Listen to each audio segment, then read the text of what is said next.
Thank you. Thanks, sir. Good morning, everyone. I hope you're awake. You had enough coffee. Otherwise, we'll somehow have to wake you up. And one thing you do when you wake up is watch some news, what's happening on the planet or in your country or in your city. And I didn't have any good news back from where I was born. I didn't have any good news about Trump versus Hillary and other stuff. Not watching that. But I'm looking into interesting marketing tactics and interesting marketing communities in the morning to see how people do better marketing, how people do marketing more aggressive or challenging.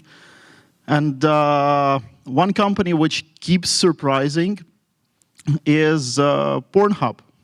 They had a really big issue in Russia because Russia prohibited all foreign websites for a while, and they have this bureau which controls everyone's access to the internet. So what Pornhub did, they officially tweeted that this bureau gets premium access for all of their employees if they unblock them.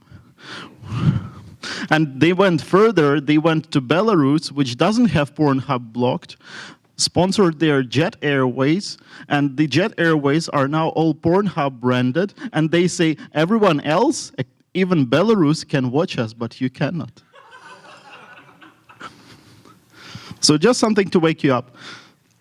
Now, more to hyperconverged stuff, all this buzzword. I'll start to hate it after this trip. Now, I'm going to talk a little bit about not really hyperconvergence like we do it, more about hyperconvergence as such and where would be a good fit depending on your business size or your customer's business size. And also if you actually need hyperconvergence, because whenever someone says, I need to go hyperconverged or I need a SAN, this guy right here will say, you don't need a SAN. He can also say you don't need RAID 5. Do some RAID 5 banhammer. So, quick agenda for today. I didn't realize I have the whole hour. I'm used to speak for maybe 20 minutes and then have an interactive discussion. So if you want, just raise your hands if you just want to do AMA with me, and I'll do a quick prezo and then we'll just talk and continue waking up. Good. Right, so first question I often get is actually, why are we talking about hyperconvergence? Well, that's not the first question. Whenever I go to any conference, and I typically go there with our CEO, who is Cooler, maybe a lot of you know Cooler, and we appear to have the same last name. So whenever we meet any investors, partners, or whatever else, they just take our badges and like, are you guys? No, we're brothers. We're brothers and we're doing business more than 10 years at this point. And it gets us into many awkward situations in States when people like look at us and like, yeah, tell me about it. So now a bit about company background. Oftentimes asked, why do you guys talk about hyperconvergence? Why are you guys into hyperconvergence? So the company originally started in 2003 when we had the first iSCSI target product release. It was right around the time when iSCSI itself appeared on the market, and it was one of the first implementations, especially for Windows. Then in 2009, the whole software iSCSI thing crossed the chasm, and we spinned off into a fully storage-focused company. So we were not Rocket Division anymore. We were fully Starwind Software. And we were only doing iSCSI targets.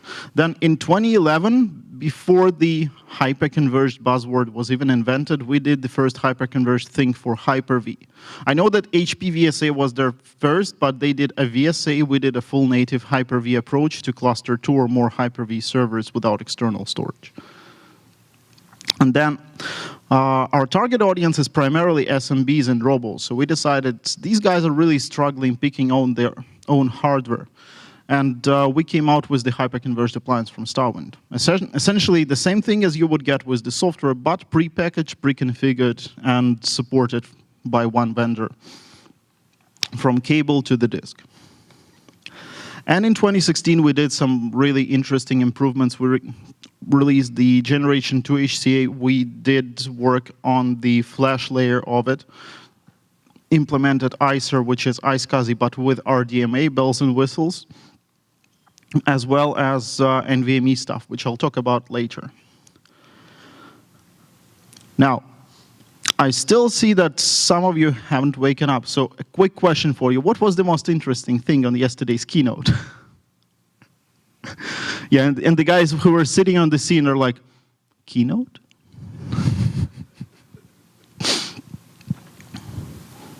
Okay, anybody? No, not yet.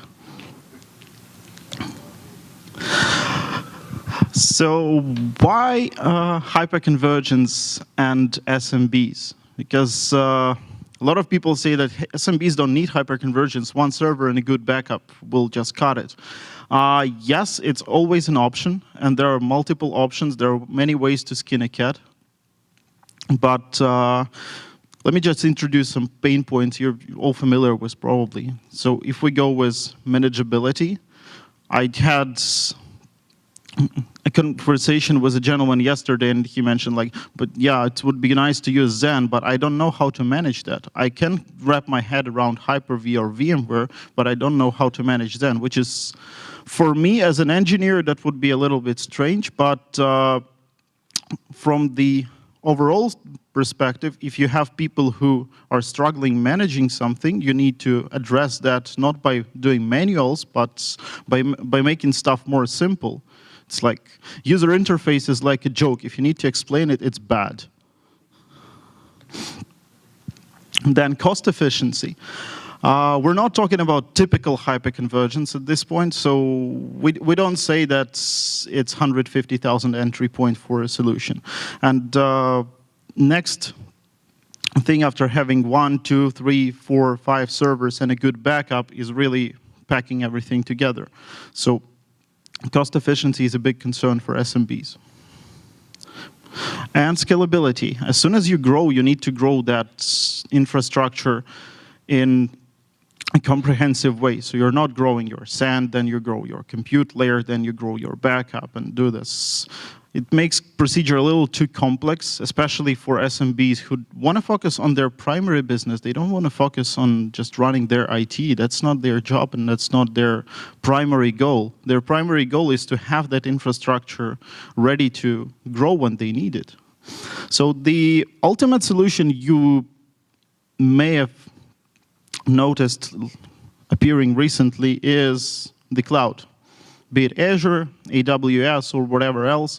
I see a lot of people in Europe moving to clouds and just having local backup for what they have in the cloud, just for reasons because they're still paranoid about cloud being the actual acronym for complete loss of user data. So it may be one option. I don't see a lot of people in states, though, doing that. People in states more do hybrid clouds, which is also a good option.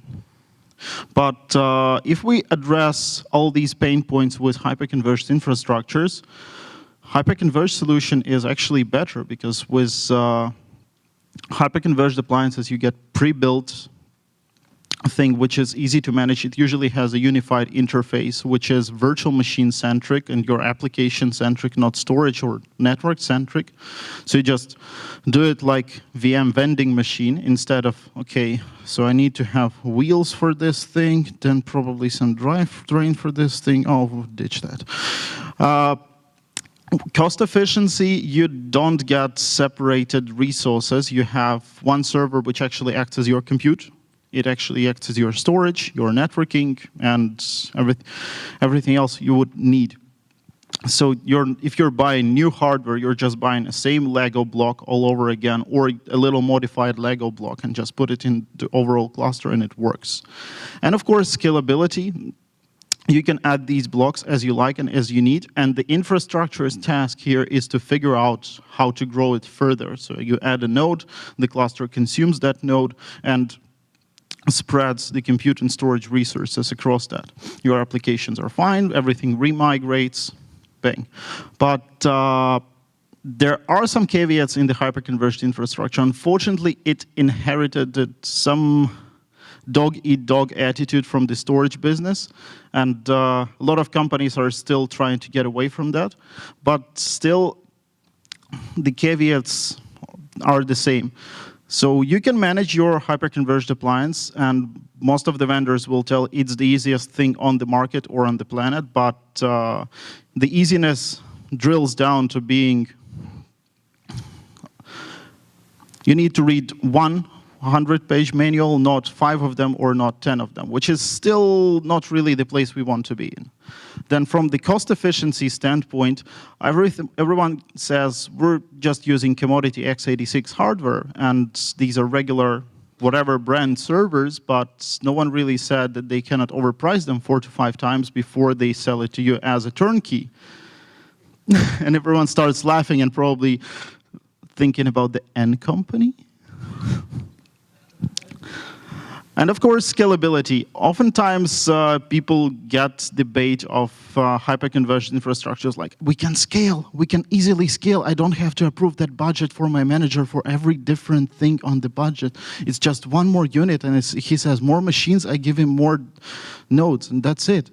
Well, not always. Sometimes if you just need one more virtual machine, you call your hyperconverged vendor and say, like, can I add more RAM for that machine? I really want that SQL server to be a little bit bigger. And he says, yeah, you can buy another node. What do you mean you don't need another node? That's how we scale. So there is really a need to have a bit more flexibility on the scale side. So with that, I wanted to convert into a small, like, it would be a matrix down the road, and I already figured out how to actually make a big document, something like SMB IT journal style, where you would have the ultimate guide on where you need this or where you don't need that. And right now we'll go through 3 common scenarios. We'll have small shop, medium shop, and a large shop with different IT requirements and different hypervisors used and different storage requirements. So the first one here would be a really small shop with 2 to 3 hypervisor nodes, no need for external storage, 1 hypervisor used, so they're not mixing Hyper-V, VMware Zen, or whatever, just 1 hypervisor. And they're always short on human resources to manage and support the thing.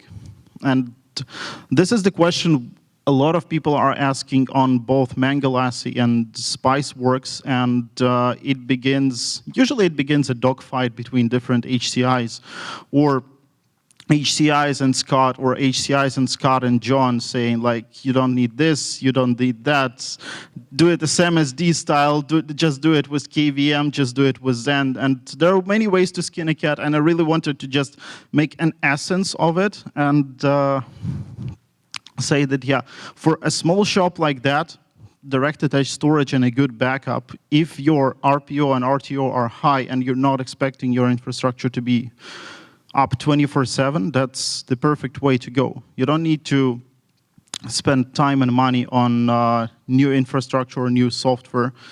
If ain't broken, don't fix it. With more RPO and RTO requirements, so if you really need to be online, and that's what we find about a lot of robo-locations, like we had a car rental company, and imagine going to the airport car rental center and not being able to rent a car. And there is like a 50 people line waiting there, everyone's yelling at the ladies and guys at the rental center, and they're not guilty, it's just the IT infrastructure which betrayed them. And so for these guys, it's a really good solution to put in a virtual SAN technology of some kind, which would replicate their storage between the hypervisors and also employ hypervisor clusters so they could live migrate the stuff, and for some critical stuff even make it fault tolerant if they need to. And of course, the main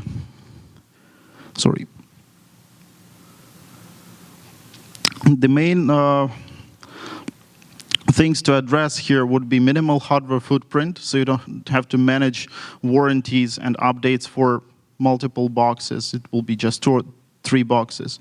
Then it would be single point of support, and it could also be the MSP service I think, majority of cases.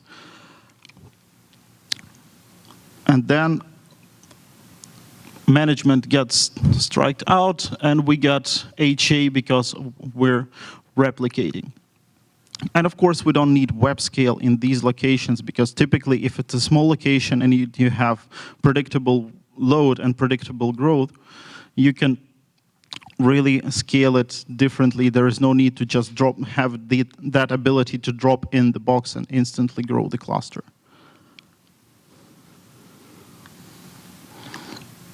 Now, if we grow a little further and we have a Robo or SMB with kind of 10 hosts, they've got everything hyperconverged, still not mixing hypervisors, still not trying that different hypervisor for a new VDI project or whatever. So still was just one of them. And they also have full-time IT staff managing that IT infrastructure. So for these guys, the value points become a little bit different. Yeah. I just forgot mine. Paul is smart. Yeah.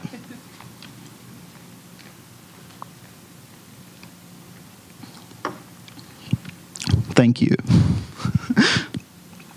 So for these guys, it would be a bit different value system. And when you have multiple hosts and you really want to get rid of that management you had with smaller number of hosts, it's a really good idea to employ something which would turn your infrastructure into that VM vending machine where you focus on your virtual machines and what performance and what capacity they get, rather than picking LANs for them and then figuring out the network thing and stuff like that. And for those environments, things like VMware vSAN or even upcoming Storage Spaces Direct would be a really good fit, because they want to abstract virtualization layer from storage and networking management layers. They want you to just create virtual machine where I want it, gold, silver, bronze, wherever. You place it there, and it just runs. And you don't need to figure out, like, per virtual machine high availability and stuff like that. It's also a solution from one vendor. If we're talking about VMware and vSAN or Hyper-V and Storage Spaces Direct. And in case of Storage Spaces Direct, you even get the premium of having all your virtual machines covered by the license if you purchase the Data Center Edition of 2016. So that would be a really good thing. We calculated it to be cost effective if you're a big Windows shop and you have more than 5 hosts in your environment. It's really efficient to go S2D. If you ever need something to accomplish what S2D cannot do, let's say share storage outside or do SMB3 or do whatever other feature you want on top of your existing storage, like Scott mentioned yesterday, a mixture of scale and Starwind, because there are always SAN technologies which would complement each other. And if you need a SQL Server storage passed through right from your SSDs up to your virtual machines running SQL, that would be the thing to do. You just mix SAN technologies and use one technology for all the virtual machines and have that policy-based management vSAN or S2D will deliver you. And then you use something different to deliver concentrated high-performance storage to smaller clusters in your environment or running within the same cluster. And of course, there are always alternatives. And Scott may correct me if I'm wrong, but Xent plus DRBD may still be an option in this case on a bigger scale. You're in the 2-node space with DRBD was built. So if you're going beyond 2 nodes, it doesn't. And you cannot just do a daisy chain like 1, 2, 2, 3, 3, 4. Nah, okay. Yeah, then DRBD is not an option. It would be an option, though, for the smaller environment.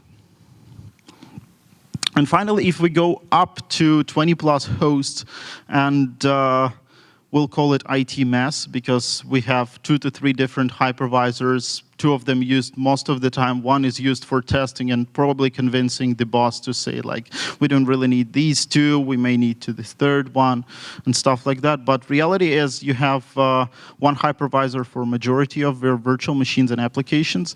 Typically, we see a second hypervisor appearing when people start doing VDI. And it would be like Hyper-V, and all of a sudden Zen appears when people are doing VDI, or it would be VMware and Hyper-V appears when people are doing VDI. So it will be a mixture of hypervisors and different workloads. And the infrastructures people have at that scale are typically non-hyper-converged, and they're not really the old style where you had separate SAN. It's always a mixture where you have storage islands, you have compute islands, and the thing people have been talking about for a long time, eliminating those silos. Like you have your overall cluster, but you cannot go from here to here because there is no way here, no network routing here. And to address that, we typically employ either complete forklift to make it hyper-converged, but something flexible hyper-converged, or switch to virtual SAN technologies, which would actually take all the storage in the environment and evenly distribute it between all the nodes. So you can still have your high-performance storage delivered directly to the SQL servers, web servers, and then you would have SMB3 shares delivered to your end users running VDI, but still one solution which would unify your entire data center and share storage not only within one cluster, but maybe even between the clusters, if you need that. Typically, we've seen people employing Starwind or DataCore in these cases if they really wanted to build a bridge between their old SAN and their hyper-converged layer. They just give all the SAN resources to the virtual SAN, and then virtual SAN gives it out to the entire infrastructure. And this way, all the nodes in the cluster, be it Hyper-V, Zen, VMware, or any other hypervisor, can access that as block or as file layer and continue working with that without being redirected through all the different layers if you go to the SAN directly and have to manage it separately. Now, a little bit about RHCA. What makes it different? So, for those of you who don't know, but I think given the community background, everyone here is familiar with hyperconverged infrastructures because of all the threads in the community, and I see a lot of people here who were actually active in a lot of these discussions. But just in case, hyperconverged infrastructure is something which allows you to drop the SAN, drop the dedicated networking between your old compute servers, and just have unified block, being one server acts as your compute, as your storage, and as your networking for the virtual machines. And when you need to scale these, you just add more nodes or add more resources to these nodes. What makes Starwind peculiar or different is the fact we can start with 2 nodes and no extra networking hardware. So it's just 2 servers, 2 10 gigabit cables going from one server to the other. And we're ready to rock. We don't need really anything else. Even the domain controller can be sitting inside and virtualized, and no cloud witnesses whatsoever. And also with that 2-node cluster, we can already have high availability, which in a lot of cases becomes the biggest selling factor for our customers. When they really need a small footprint and concentrated compute and storage power within just 2 units or 4 units, that would be a perfect solution. So why hyperconvergency, and what is different with hyperconvergency in our case? We decided that we've been an iSCSI SAN for a while. So we have a lot of customers who have purchased us on a Supermicro or Dell server and used that server as centralized iSCSI SAN. But what hyperconvergence makes easier is for environments where you don't have a lot of storage, so let's say under 30 terabytes, these days when SSDs grow, it's even under 40 terabytes. You don't really need to have a centralized unit for that.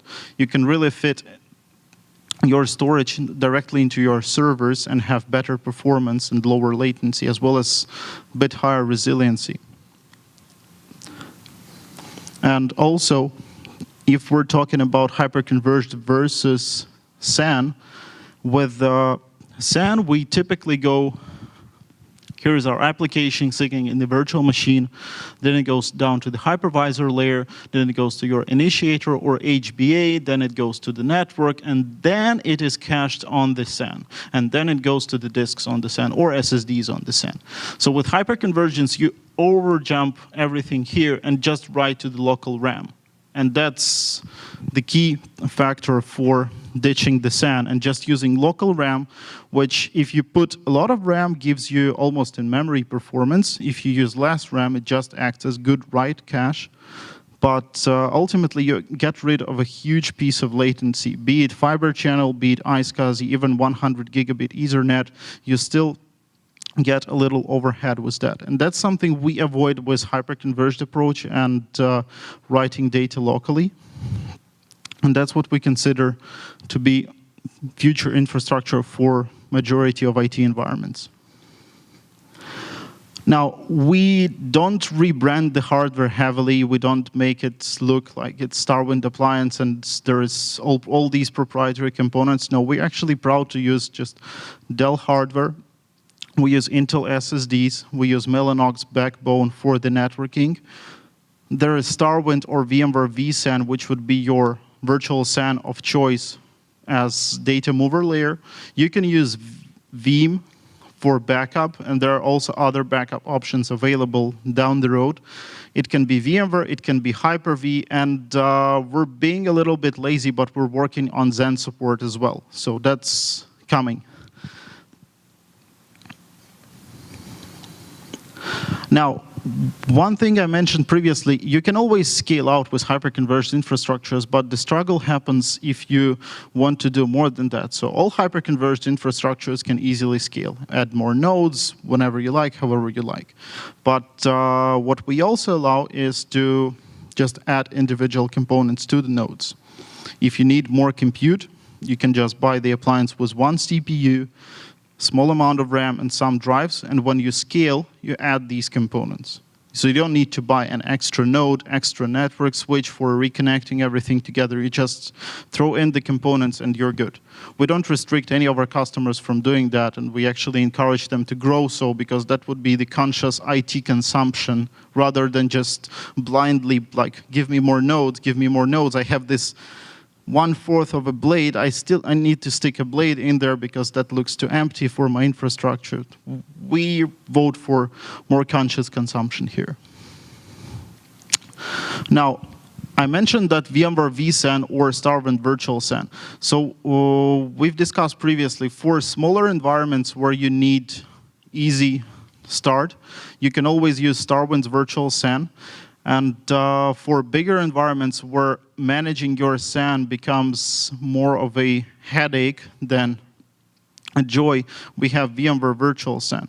So you can have that policy-based management VMware is evangelizing for your bigger environments, but still you can use VMware's Virtual SAN and Starwind Virtual SAN together at the same time, where VMware's Virtual SAN will act for all your virtual machines. And let's say if you need your storage exported outside of the cluster, let's say you still have some physical boxes, non-virtualized, you can do that with Starwind Virtual SAN sitting alongside with VMware Virtual SAN, exporting part of your hyperconverged infrastructure storage outside.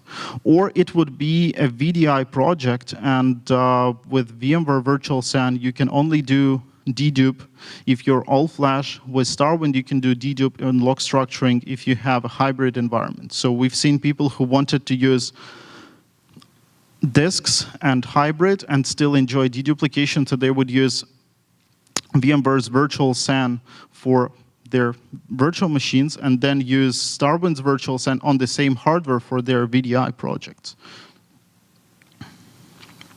Also, for environments where you have a lot of storage requirements, you can always add Starwind storage appliance to the same hyperconverged appliance cluster. So it has compute power, but we significantly shrunk it down to the point where we have just one CPU in there, a little bit of RAM for caching, and a lot of flash for either dedupe tables or just overall performance. So these can be added to the clusters easily, and if you have, let's say, 5 nodes, it's always okay to add 2 more nodes being just storage, and these storage nodes will still provision storage to the entire cluster. Now, all of our appliances are aimed SMB, and what SMBs typically lack is the understanding of HA. So they think they bought 2 nodes, they're HA, they're okay. They don't really think that it's all going to one outlet or it's in one building. So whenever we sell a hyperconverged appliance, we try to make sure that customer has Veeam configured and taking care of their virtual machines. We really follow the 3-2-1 rule and always teach our customers that HA, as I think it was John saying it in Spiceworks, HA is not something you buy, it's something you actually do. So Veeam would be covering that part in the Starwind hyperconverged appliance. And also, if some of you already have Veeam and you want to get a hyperconverged appliance, there is always a possibility to bring in your own license. So we do not restrict people from bringing their own existing licenses. It would be just too stupid to say, no, you need to rebuy that same license to use it on the appliance. We don't want to do that. And I guess the cherry on the pie would be, with the whole hyperconverged appliance, we proud to say we do support it all. So we support the server, we support the hypervisor, we support the backup software, and of course we support the Starwind part or VMware vSAN part of it. So whenever you have a problem, you don't have to do, like you call this vendor and they say that, well, you know, they only operate in self-supported mode, so you need to call your vendor here or your vendor there. So we wanted to get rid of finger pointing. I was in many finger pointing sessions with Microsoft trying to actually prove it's a Microsoft bug, doing like almost going down to reverse engineering the root cause of the issue, but realized it's not going to happen anywhere or anytime soon. So we decided we just take the entire support ownership and we figure out all the problems in the backend. So the customer calls us and he never gets an answer like, this is not our problem. It is our problem. We sold you an appliance, so we're completely responsible for selling you that.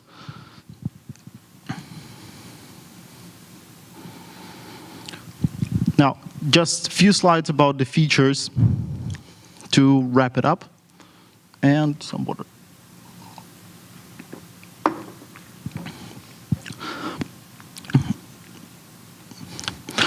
I will not talk about hyperconverged. We already covered that topic a lot. Multi-protocol. So we do not employ the proprietary protocols. So you can always choose which protocol to use depending on the data type or client type you have in the infrastructure. You can use either iSCSI. Right now we also have ISER support in both backbone as well as going outside the cluster. It can be SMB direct, it can be NFS. So there is really broad possibility to use any protocol you need. Then server-side cache is something I mentioned previously. If you're writing to a SAN, you typically write to a flash drive or to DRAM sitting behind a very slow and high latency link. With hyperconverged infrastructures, you don't do that. You just write to local RAM. And a lot of companies have proven that writing to local RAM is actually what you want to do, especially if that RAM is redundant and protected against failures.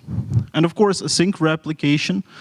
We do support both DR and cloud replication at this point. We have a contract with Azure, so we can also act as your point of support if you're replicating to Azure and having problems with that. So we will just wrap everything in one support contract and provide a single point of contact support for that part as well. Then full tolerance and high availability. One thing we do completely different from majority of hyperconverged vendors is we replicate not only the data and the flash cache, we do distributed write-back cache in RAM, and we replicate it as well. So these get replicated on block basis and provide true HA. So if your two-node cluster, let's just do 2 nodes for ease of understanding. If one node went down and your virtual machine migrates, typically it hits cold disk. With Starwind, it always hits preheated RAM cache and preheated flash cache. So even if it restarts for, let's say, 3-4 seconds less, it will hit the same data set, still being on the faster storage and not sitting on the cold drive and having to go through a latency spike to get back to the working set. And snapshots, well, everyone does snapshots, we do it as well, and we can also offload the colder data completely off the appliance. So if you have a separate storage appliance, we can store the snapshots on the storage appliance and have your primary data sitting on all-flash hyperconverged layer. And just a few plans for future for using the commodity x86. We're really interested in the new Xeon CPUs, the Broadwell platform. We're planning to take advantage of the FPGA options right on the CPU to get much more performance with all-NVMe storage. We are already cross-point ready and really looking forward to that technology. I was trying to get the drives to showcase that during IDF and VMworld, but not yet there. Beginning of 2016, when they have the CPUs and first engineering samples ready, I think we'll start supporting that. At this point, we do support all NVMe, and we also support NVMe over fabrics. And we're also looking into OmniPath. If OmniPath makes its way as main data center fabric, along with Mellanox 100 and 200 gig Ethernet, this will be the second protocol, actually second link we would support between our appliances, as well as going outside to connect to the world. And I think it was too much of a presentation for such a morning, so I'll wrap it up. Thank you. Questions? I think I'll get the microphone to the audience and just use the local microphone out here. 1, 2, no. 1, 2. Sound guy. Sound guy's asleep at the wheel. Sad, it's too early.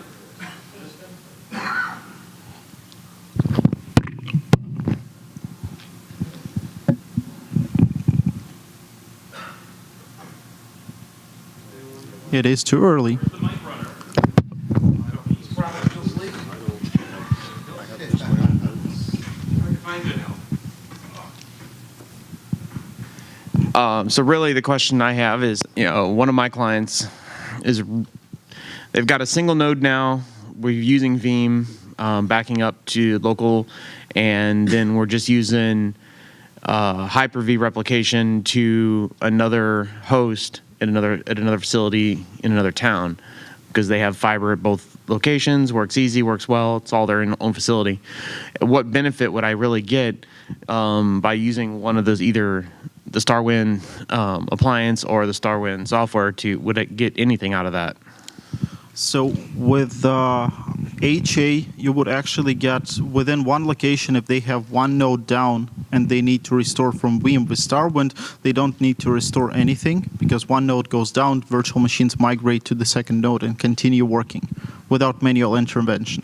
That would be value point number one. Value point number two, we can easily script automatic recovery for the replication. So you have your Hyper-V replication going from site 1 to site 2. With Starwind, you can do effectively the same thing with possibly lower RPO.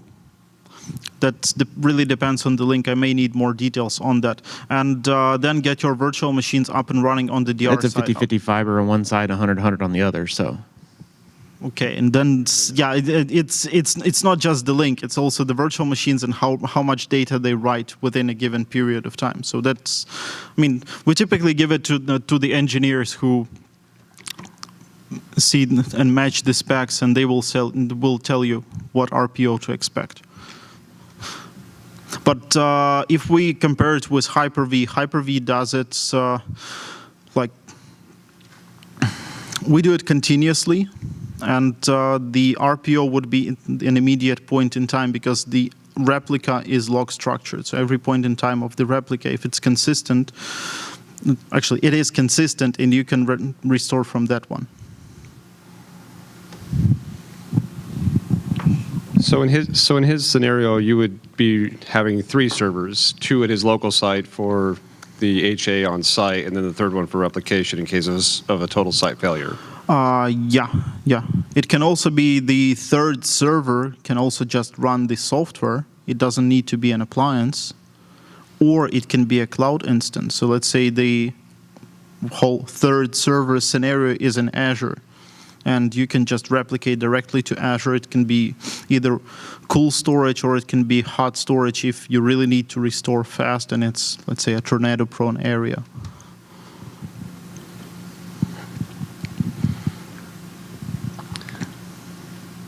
Well, I did have another question. So you talked about the RAM is actually replicated from one server to the other. What's the delay on that? So with ICER, the delay on that is almost none. So it's less than a millisecond at this point. So basically with ICER, you do it like SMB direct. You start as SMB and then you go RDMA. With ICER, you start as iSCSI, acknowledge, do the CHAP authentication, and then it's just like brain link. You got RDMA access. And that's why we're looking into FPGAs, because if we're able to just make it CPU to CPU link and not just go through the entire PCI bus for that, that would be perfect.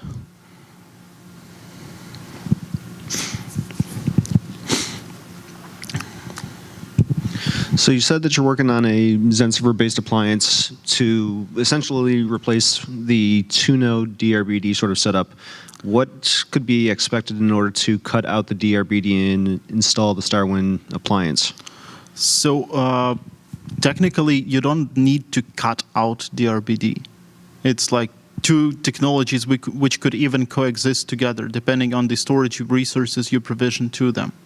So if you have Starwind sitting on Linux, it will have ownership of, let's say, half of your storage, and the rest could go to DRBD. So you don't need to cut one to use the other one. Same as like VMware Virtual SAN.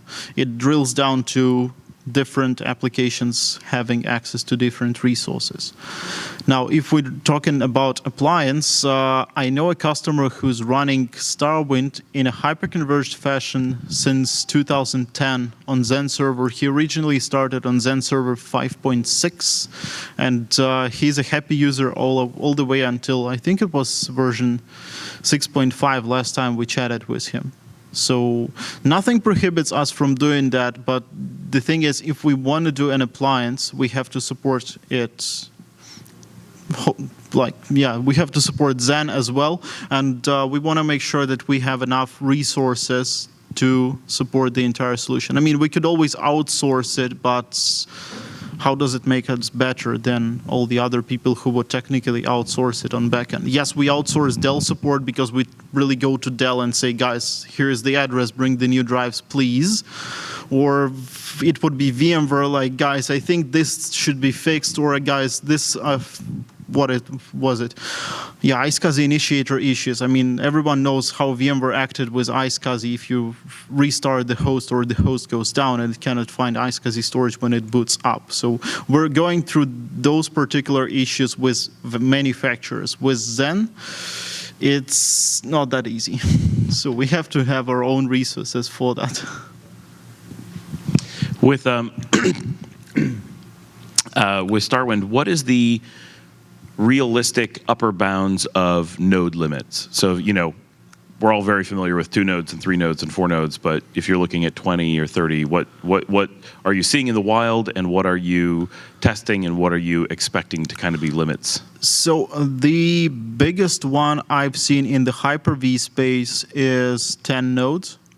And they have a mixture of 2-node replicas and 3-node replicas for critical data.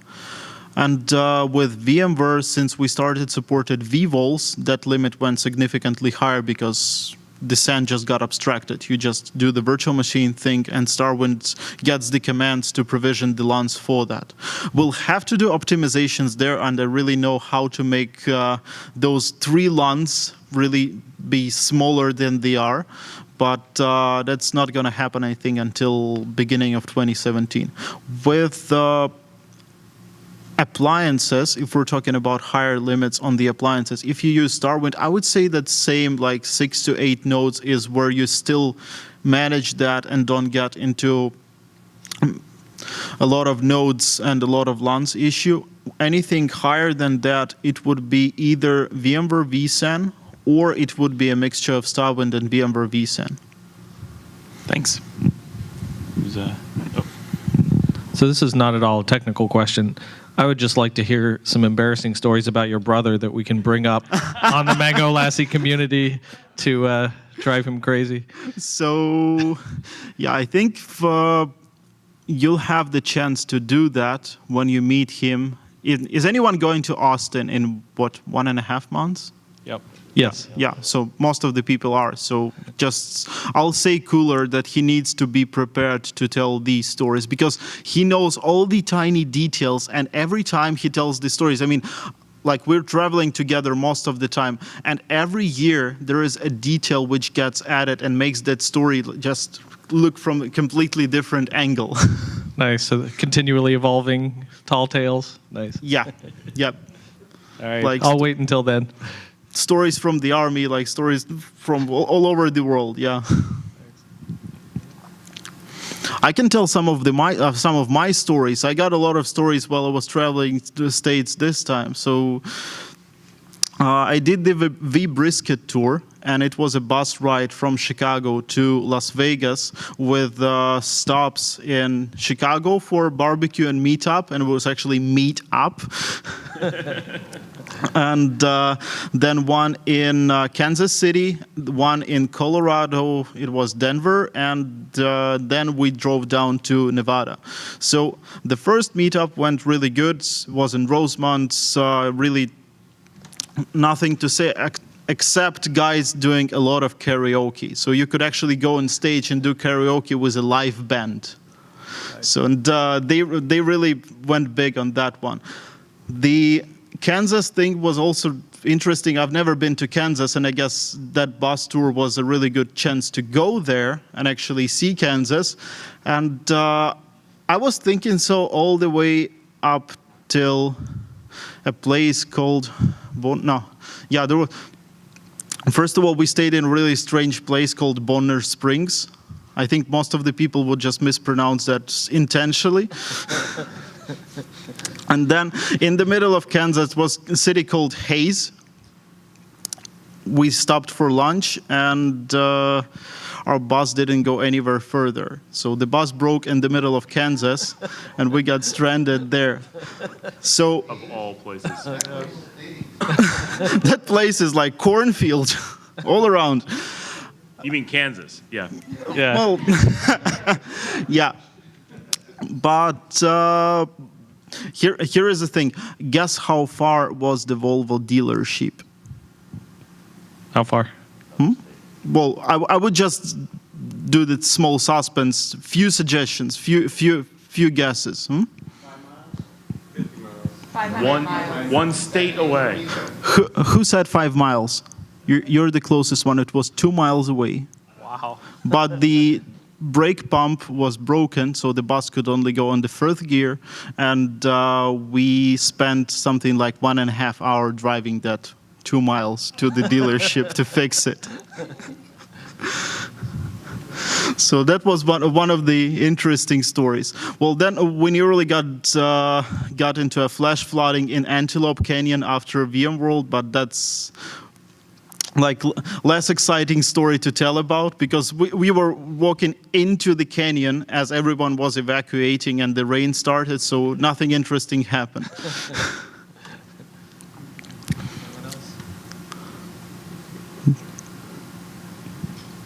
Anyone for the mic? No. No? No. Okay. Think we're good? Thanks, everyone.